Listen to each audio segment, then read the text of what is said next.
And hello, so I'm Sophie Davis. I'm a development editor here at AM, and it was with great pride and excitement that I'm going to take you through our upcoming Girlhood resource.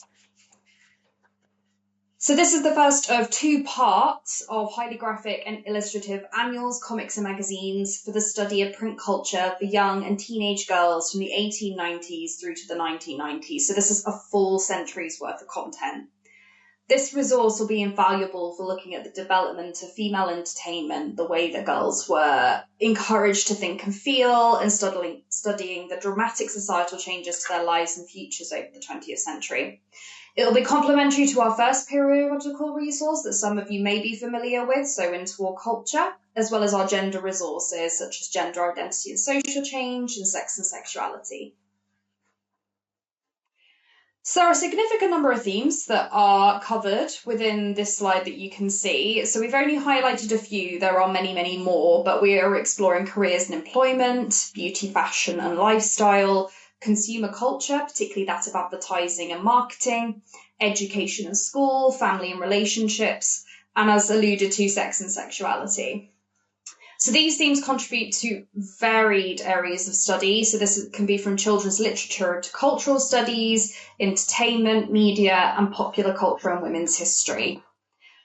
There's plenty of features. So alongside a selection of essays, we'll also include our usual chronology, which will include major events that influence girls' lives throughout the century to inspire changes across the content. So this can be from health to technology.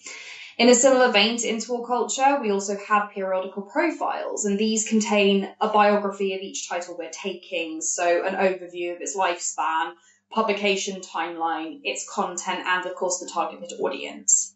So the avenues of research are limitless given the content within these periodicals. So, for example, what girlhood actually represents during a time of contested gender norms, growing up and approaching adulthood.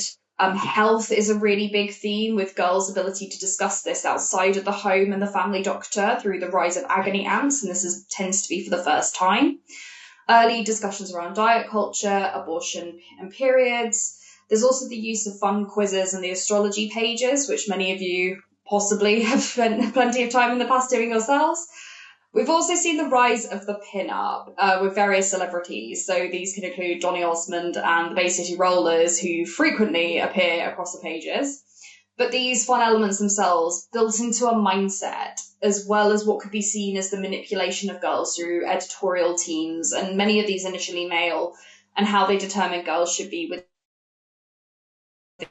society. So this in turn explores the much broader theme of girls becoming women and becoming marketable too. So the ability to continue to sell products with early exposure and the normalization of that.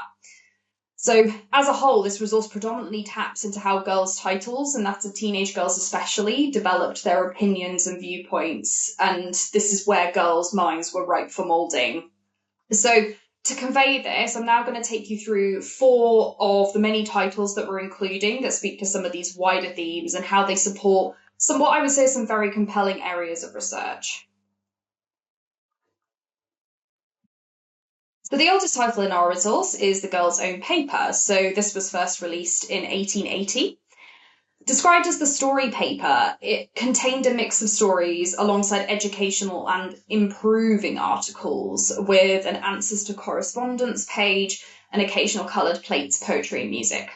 So you can see that the elements of what became a typical girls' magazine structure are beginning to play out here, with people writing in letters and stories. While not always illustrated, they were designed for entertainment purposes.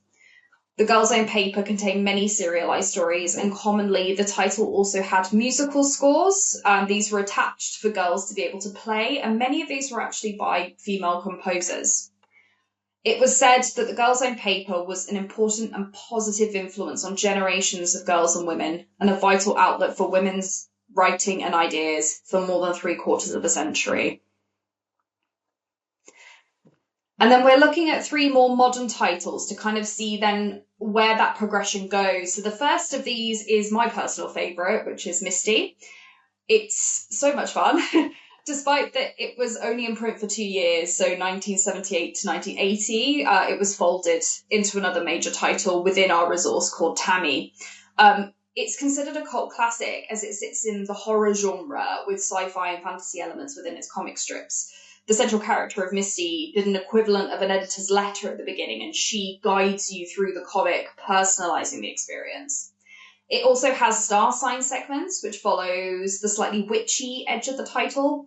The morality tales come through the stories, and even though the horror elements, these gave it its edge over its peers.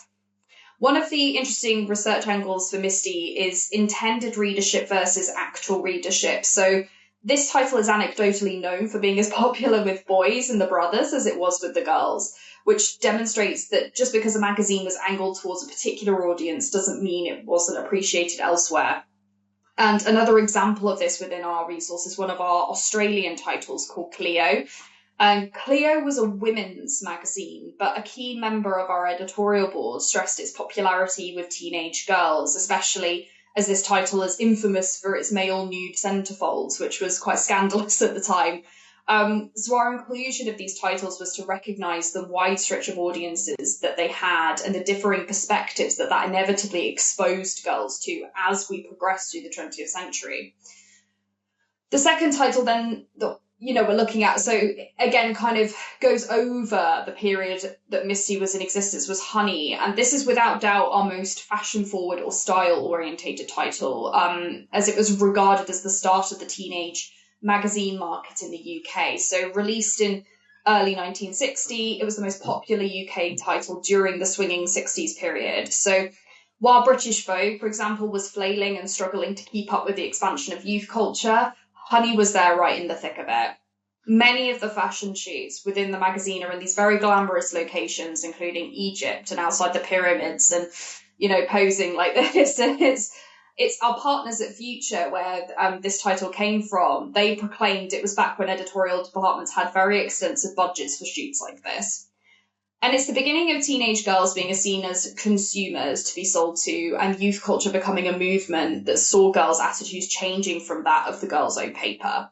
So with the pill, the contraceptive pill, slowly coming into use during Honey's reign, the content shifts, and that while the biases are there's a concentration on careers, finance, and life outside the home, as well as sex, health, and friendships. But it coincides with women moving into the editorial sphere after male dominance.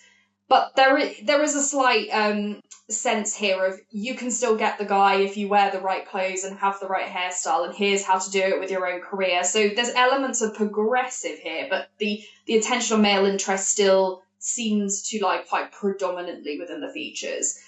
And that kind of leads us on to the final title I'm highlighting here, which is Sassy, a US teen magazine. It was published from 1988 to 1996.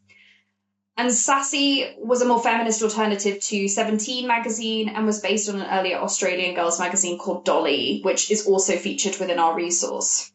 Its content was wide-ranging. It was one of the most popular features, was its annual search for the sassiest girl in America.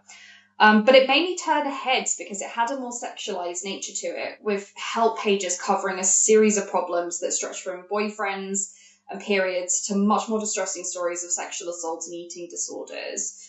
And this title was a next step from Honey because it was how girls weren't just expected to get married and have a family. It focused more on politics, such as the war on drugs, and issues affecting girls day to day, so diet culture, and was more heavily interested in music and careers and exploring equal opportunities. And because of this, Sassy was quite shocking amongst its counter magazines for it explicitly addressing topics that were considered taboo and was unafraid to broach subjects previously not deemed appropriate for a teenage audience. And as a result, it actually held an audience of teenage girls, but also that of adult women.